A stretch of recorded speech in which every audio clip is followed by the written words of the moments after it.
Bismillahirrahmanirrahim. Assalamualaikum warahmatullahi wabarakatuh. Alhamdulillah, wassalatu wassalamu ala rasulillah Sayyidina Muhammad ibn Abdillah wa ala alihi wa man walah. Allahumma salli wa sallim wa azim wa karrim wa majid ala Sayyidina wa Habibina Muhammad sallallahu alaihi wasallam wa ala alihi wa ashabihi ajma'in at-tahirin. Subhanaka la ilma lana illa ma 'allamtana innaka antal alimul hakim. Rabbi shrah li sadri wa yassir li amri wahlul 'uqdatam min lisani yafqahu qawli. Raditu billahi rabba wa bil islam dina wa bi Muhammadin sallallahu alaihi wasallam nabiyyan wa rasula. Rabbi zidni ilma warzuqni fahma. Amma ba'du, yang saya hormati Bapak Ibu guru PAI, anak-anakku, siswa-siswi, pelajar SMA SMK sederajat yang semoga senantiasa dirahmati oleh Allah Ta'ala. Alhamdulillah, pada kesempatan kali ini kita masih diberi oleh Allah kesempatan untuk melanjutkan kegiatan kita, aktivitas kita, dan kewajiban kita. Dalam hal ini dalam rangka menuntut ilmu Allah yang merupakan bagian dari syariat Allah. Dan kita masih melanjutkan materi demi materi dalam mata pelajaran pendidikan agama Islam dan budi pekerti, yang pada pertemuan kali ini kita akan mengangkat tema yang sangat penting, tema yang merupakan salah satu dari rukun iman, di mana seorang muslim, seorang mukmin, dia tidak diakui sebagai orang yang beriman, dia tidak masuk kategori mukmin atau orang yang beriman apabila dia tidak meyakini salah satu dari rukun iman yang 6 ini. Dan kita akan membincang rukun iman yang keempat, yakni iman kepada Rasul Allah. Sebagaimana kita ketahui bersama bahwa iman ada 6 hal yang perlu kita imani, yang wajib kita imani. Yang pertama, iman kepada Allah, iman kepada malaikat-malaikat Allah, iman kepada kitab-kitab Allah, kemudian iman kepada rasul-rasul dan utusan Allah, kemudian iman kepada hari kiamat, kemudian iman kepada qada qadar atau iman kepada takdir, baik itu takdir yang baik ataupun yang buruk. Anak-anakku sekalian yang dirahmati Allah, pada pertemuan kali ini kita akan membincang rukun iman yang keempat ini, yakni iman kepada rasul-rasul atau utusan Allah. Nah, apa sesungguhnya makna daripada iman ini, kemudian iman kepada Rasulullah ini, kemudian siapa saja yang perlu kita imani, kemudian bagaimana cara mengimaninya, kemudian hal-hal yang lain terkait dengan rukun iman yang keempat ini, kita insya Allah akan bicarakan secara singkat, semoga bisa tuntas. Baik, iman kepada Rasulullah merupakan rukun iman yang keempat, sebagaimana kita maklumi bersama. Dan makna dari iman kepada Rasulullah ini adalah meyakini bahwa Allah mengutus para nabi dan rasulnya ke dunia ini untuk menyampaikan risalah. Menyampaikan risalah ini biasanya kalau di dalam bahasa Inggris diterjemahkan message atau pesannya kepada umat manusia agar selamat di dunia dan di kehidupan yang akan datang. Jadi semua agama itu pasti mengajarkan, semua agama yang dibawa oleh para utusan Allah itu pasti mengajarkan bahwa kita akan punya kehidupan di masa yang akan datang setelah kehidupan kita ini. Dan kita diwanti-wanti untuk bisa selamat di dunia dan selamat di kehidupan yang akan datang, yakni di akhirah. Nah, pengertiannya sekarang. Karena kita tadi sudah membincang bahwa utusan Allah itu siapa saja, masuk kategori apa saja. Nah, ternyata utusan Allah itu ada nabi, ada dua jenis utusan, yakni ada nabi dan ada rasul. Yang pertama, nabi. Nabi secara bahasa berarti pembawa berita. Nabi secara bahasa berarti pembawa berita. Adapun secara istilah, nabi mempunyai arti orang yang diberi wahyu oleh Allah berupa syariat tertentu. Nah, ini pengertiannya ya. Jadi secara pengertian bahasa, nabi itu berarti pembawa berita. Adapun secara istilah artinya orang yang diberi wahyu oleh Allah berupa syariat tertentu. Nah, adapun rasul itu secara bahasa berarti utusan. Adapun secara istilah berarti seseorang yang menerima wahyu dari Allah berkenaan dengan syariat agama tertentu dan ditugaskan untuk menyampaikan apa yang diterima kepada umatnya. Ada banyak rasul, setidak-tidaknya yang disebutkan di dalam Al-Quran ada 25 orang rasul yang agamanya, yang agama yang dibawa itu hanya ada 3, yakni agama Yahudi, kemudian Nasrani, dan yang terakhir Islam. Sebagian rasul itu membawa syariat tetapi tidak terbentuk menjadi satu agama. Jadi agamanya ya agama tauhid. Jadi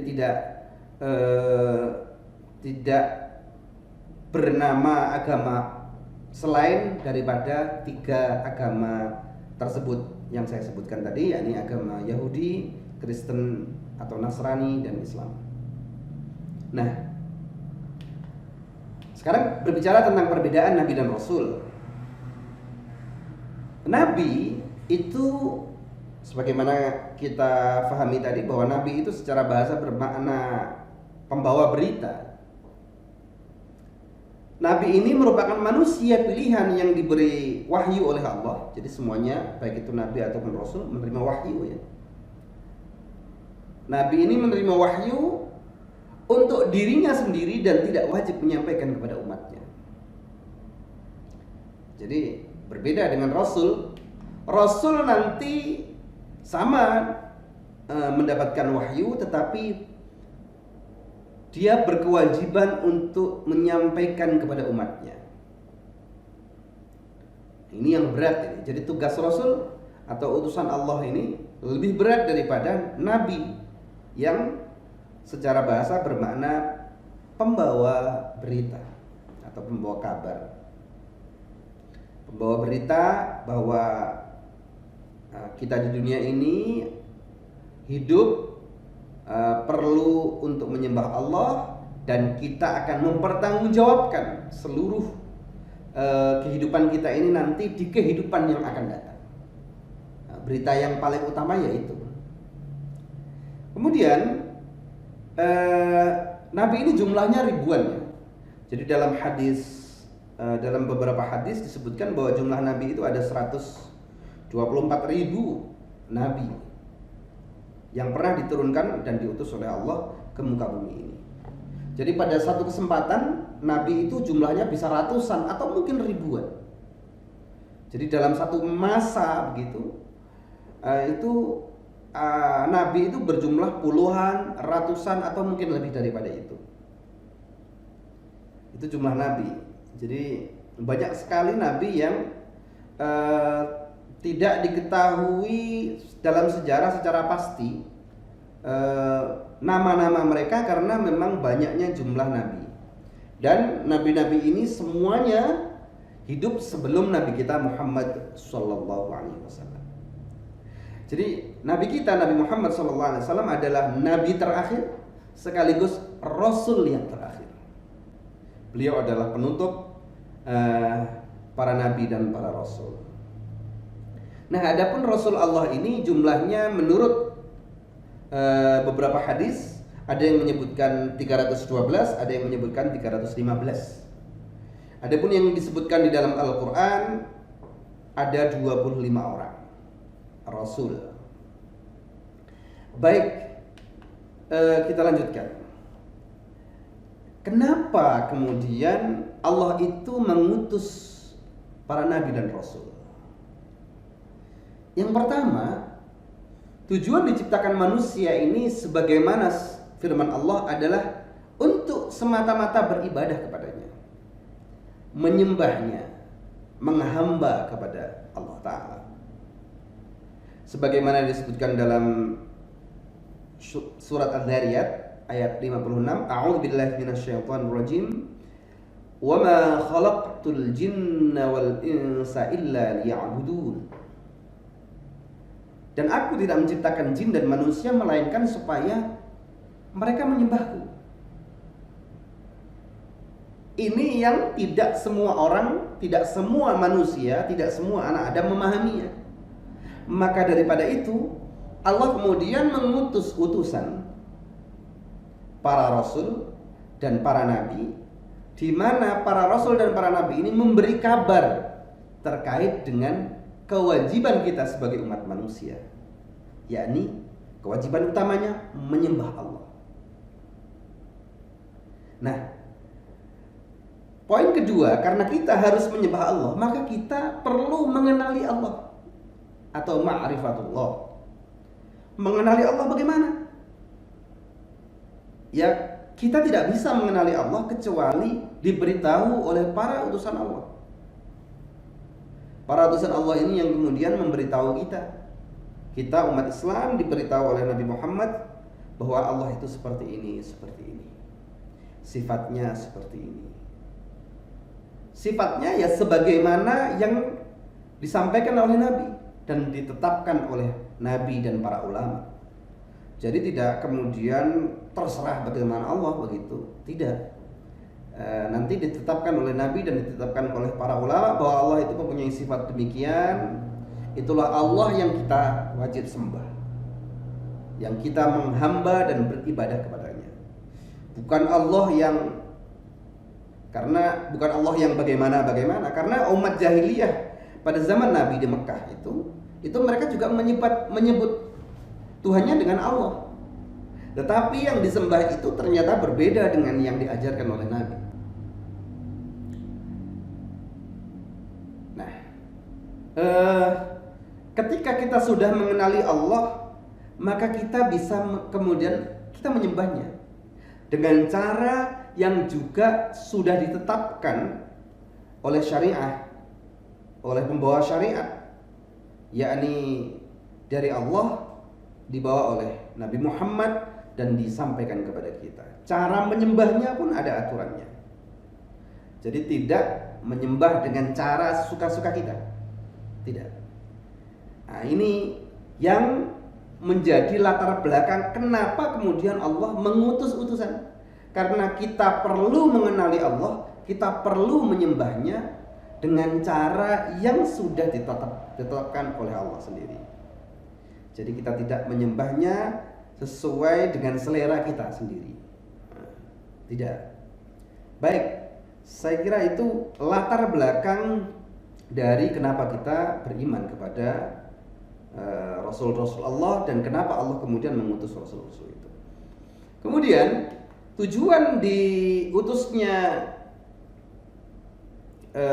para utusan ini adalah sebagai pembawa berita sekaligus pemberi peringatan. Membawa berita bahwa kita diciptakan oleh Allah itu untuk beribadah. Kita juga diperingatkan bahwa kita akan dimintai pertanggungjawaban. Allah berfirman dalam surat An-Nisa ayat 165, A'udzu billahi minasyaitonir rajim. Bismillahirrahmanirrahim. Rusulan mubashshirina wa mundzirina li'alla yakuna lin-nasi 'ala Allahi hujjah. لئلا يكون للناس على الله حجة بعد الرسل وكان الله عزيزا حكيما. Rasul-rasul itu adalah pembawa berita gembira dan pemberi peringatan. Membawa berita gembira tentang surga, pemberi peringatan tentang neraka. Agar tidak ada alasan bagi manusia untuk membantah Allah setelah rasul-rasul itu diutus. Maka Allah lah yang maha perkasa, maha bijaksana. Baik. Kemudian Allah berfirman dalam surat An-Nahl ayat 36, dan sesungguhnya kami mengutus rasul pada tiap-tiap umat untuk menyerukan sembahlah Allah saja dan jauhilah taghut itu. Maka di antara umat manusia itu ada orang yang diberi petunjuk oleh Allah, dan ada pula yang di antara mereka yang telah pasti kesesatan baginya. Maka berjalanlah kamu di muka bumi ini dan perhatikanlah bagaimana kesudahan orang-orang yang mendustakan para rasul-rasul itu. Na'udzubillah, ya, Allah mengazab banyak sekali umat karena telah mendustakan utusan-utusan Allah atau rasul-rasulnya. Baik. Kita lanjutkan. Tujuan diutusnya para nabi yang pertama adalah penghambaan diri, sebagaimana yang telah saya sampaikan sebelumnya, ibadah. Jadi kita perlu menyembah Allah itu. Kita diwajibkan untuk menyembah Allah karena memang tujuan diciptakannya kita adalah untuk itu. Maka kita perlu menyembahnya sesuai dengan cara yang dikehendaki oleh Allah. Kemudian tujuan diutusnya para nabi yang kedua yakni menyampaikan risalah atau message, tabligh. Kemudian menjadi teladan. Terutama teladan kita adalah Nabi besar Muhammad sallallahu alaihi wasallam. Kemudian menjaga keseimbangan antara dunia dan akhirat, karena hidup kita adalah di kehidupan yang sekarang, yakni di dunia ini, dan di kehidupan yang akan datang. Jadi setiap rasul, setiap nabi membawa kabar berita tentang itu. Kemudian agar manusia tidak berdalih ketika nanti di akhirat mereka tidak tahu bagaimana cara menyembah Tuhannya dan seterusnya, maka Allah perlu mengutus para utusannya, baik itu nabi ataupun rasul. Kemudian karakteristik para nabi itu ada beberapa hal, ya. Yang pertama yakni laki-laki. Jadi tidak ada nabi perempuan. Kemudian berasal dari Bani Adam. Jadi tidak ada nabi itu seorang malaikat begitu, atau nabi itu raksasa begitu, tidak ada. Atau dari makhluk superpower begitu, tidak ada. Nabi itu pasti laki-laki dan pasti dari anak Adam, manusia. Kemudian mendapatkan wahyu dari Allah, kemudian cerdas dan diangkat oleh Allah. Tentu pengangkatannya ini berdasarkan pengakuan dari nabi ini. Maka nanti memang kemudian muncul nabi-nabi palsu, karena pengangkatan oleh Allah ini kan tidak ada SK-nya, surat keputusan dari Allah begitu, atau sertifikatnya itu kan tidak ada. Terutama para nabi ini kan tidak membawa kitab suci, ya, tidak membawa bukti yang visual gitu, yang bisa tampak bahwa mereka adalah diutus oleh Allah atau diangkat oleh Allah. Nah, ini yang kemudian ini bagian dari ujian yang diberikan Allah kepada kita umat manusia. Baik, kemudian sifat-sifat para nabi dan rasul itu ada sifat wajib, ada sifat mustahil, ada sifat jaiz. Nah, nanti Jadi ada sifat-sifatnya para nabi, itu ada yang wajib, ada yang mustahil. Mustahil itu tidak mungkin ya. Tidak mungkin nabi bersifat seperti itu. Ada yang jaiz. Jaiz itu boleh jadi nabi dan para rasul itu bersifat begitu. Baik, kita lanjutkan. Kita jelaskan masing-masing sifat wajib. Kemudian mustahil. Sifat wajib itu yang pertama adalah siddiq. Siddiq ini jujur, sejujur-jujurnya. Jadi seorang nabi itu pasti siddiq, pasti banyak sekali jujurnya dan sangat jujur sekali. Kemudian amanah. Dia orang yang menerima wahyu, menerima perintah, dan dia pasti melaksanakannya. Itu sifat nabi dan rasul. Kemudian tabligh. Tabligh itu artinya menyampaikan apa yang sudah diterimanya. Nah, jadi dia menyampaikan, ini sifat rasul ya, menyampaikan, karena itu menjadi kewajiban seorang rasul utusan untuk menyampaikan apa yang menjadi ketetapan ataupun syariat Allah kepada umatnya, umat masing-masing rasul tersebut. Kemudian fatanah ini cerdas. Jadi seorang rasul utusan Allah itu cerdas. Dan nanti sebenarnya ada banyak sifat lain ya yang ditetapkan oleh para ulama, bahwa rasul dan para nabi itu orang-orang yang terbaik, baik secara fisiknya ataupun secara akhlaknya ataupun secara psikisnya ataupun hal-hal lain terkait dengan kemanusiaannya, itu terbaik. Jadi secara fisik itu nabi itu pasti paling ganteng, paling gagah, paling baik fisiknya. Dan pasti Allah tidak akan rela kalau rasulnya, utusannya itu diejek karena bermuka buruk misalnya, atau karena kecacatan yang mengakibatkan kehinaan dan seterusnya. Bagaimana nanti muncul pertanyaan, bagaimana dengan Nabi Ayub dan seterusnya yang diberi penyakit? Itu adalah ujian bagi Nabi Ayub yang kemudian Allah sendiri menghilangkannya. Setelah diuji sekian lama, baru Allah kemudian mengembalikannya. Dan Nabi Ayub adalah nabi yang gagah, yang ganteng, yang secara fisik manusianya itu terbaik. Jadi Allah sendiri tidak akan rela kalau utusannya itu menjadi olok-olokan umatnya. Meskipun setiap umat ya yang tidak beriman pasti akan bilang kaummu itu manusia seperti kami, begitu. Alasan mereka tidak jauh daripada itu. Nah, kemudian sifat-sifat Rasul yang mustahil, yang tidak mungkin ada, yakni kidib itu bohong, dusta. Kemudian amanah, lawannya amanah yakni khianah atau berkhianat. Kemudian kitman itu artinya menyembunyikan dari apa yang sudah menjadi ketetapan atau syariat Allah, yang seharusnya dia sampaikan kemudian dia sembunyikan, tidak mungkin. Kemudian yang keempat adalah baladah ini bodoh. Tidak ada nabi yang bodoh. Dan itu ya, jadi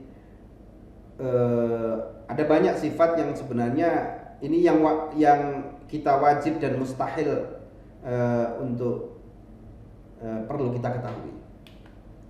Baik, ini arti secara bahasanya. Siddiq itu artinya benar, amanah itu terpercaya, tabligh itu menyampaikan, fatanah cerdas. Baik, sifat jaiz sekarang. Sifat jaiz adalah sifat kemanusiaan yang ada pada diri Rasul sebagai seorang manusia dan tidak mengurangi kedudukannya sebagai utusan Allah. Jaiz, boleh. Jaiz itu artinya boleh. Jadi sifat jaiz tersebut ada pada diri Rasul dan juga ada pada diri manusia biasa. Makan, minum, lapar, haus, sakit, sedih, sakit yang tidak mengurangi, menghinakan. Jadi kalau nanti kemudian berbicara tentang penyakitnya Nabi Ayub misalnya, insya Allah kita akan bicarakan pada video yang lain karena ini nanti panjang sekali ceritanya. Kemudian senang, kemudian menikah, berkeluarga dan sebagainya, itu adalah sifat-sifat manusiawi yang jaiz, yang boleh Rasul menjalaninya dan memilikinya. Kemudian bahkan Rasul tetap meninggal dunia karena mereka adalah manusia biasa seperti manusia pada umumnya. Artinya manusia yang hidup dan mati, semua makhluk hidup seperti itu. Baik.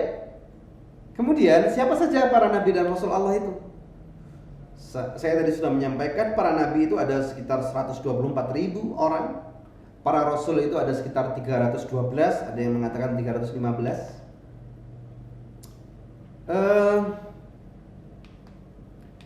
Sekarang saya ingin bicara tentang Rasul Ulul Azmi. Rasul Ulul Azmi ini adalah orang yang teguh dalam pendirian, dalam memegang prinsip, teguh menghadapi cobaan dan sabar dalam menanggung ujian, baik ringan maupun berat.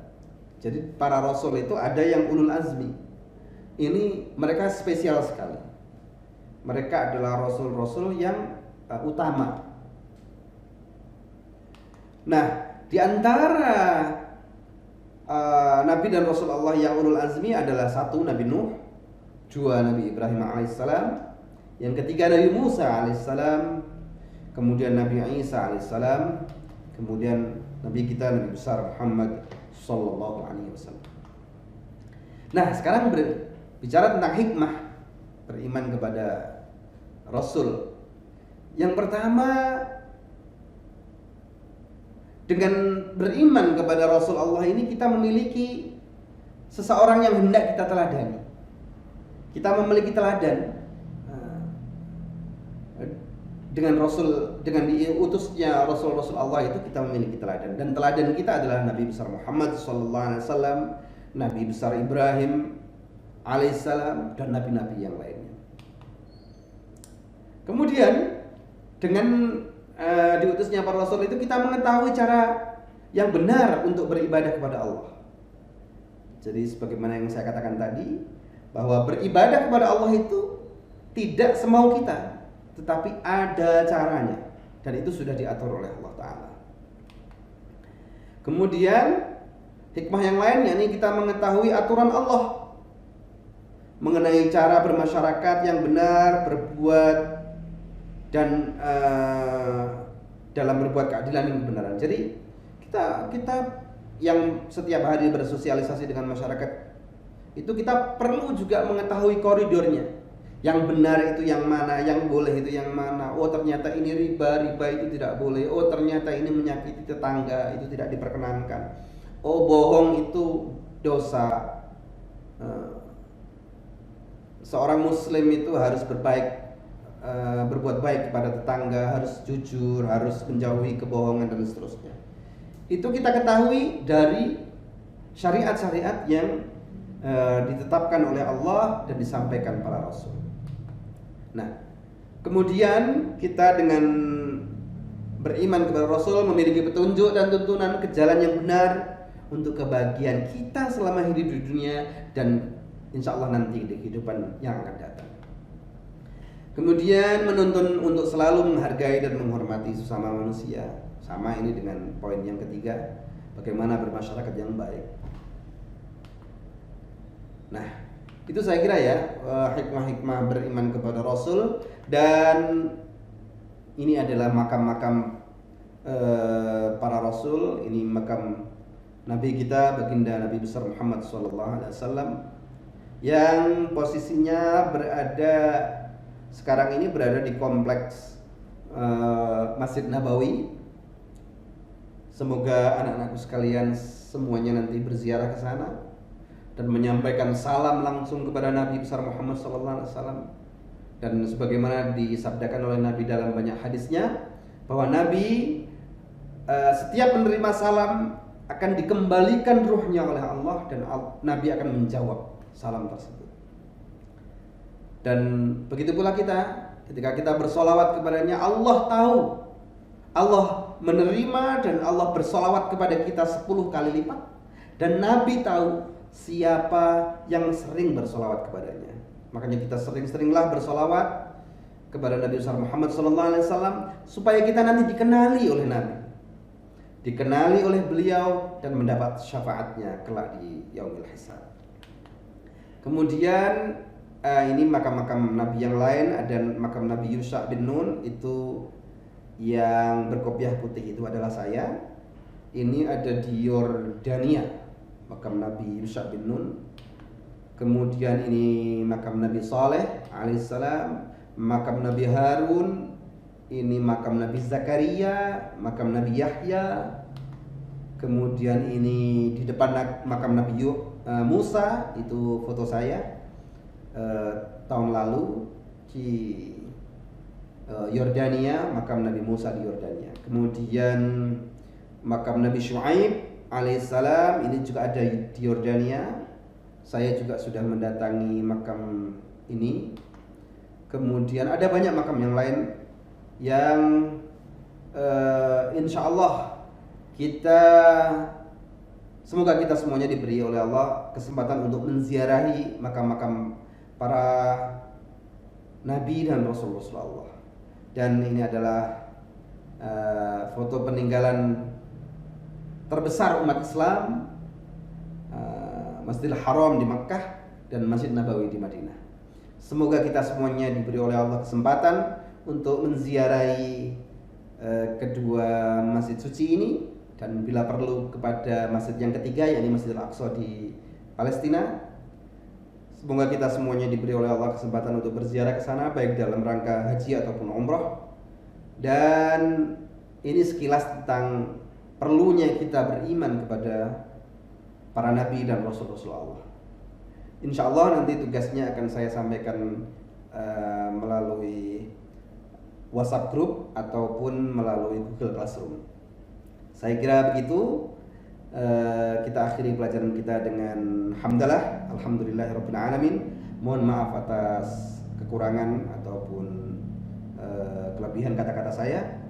Wallahu muwaffiq ila aqwamit thoriq. Wassalamualaikum warahmatullahi wabarakatuh.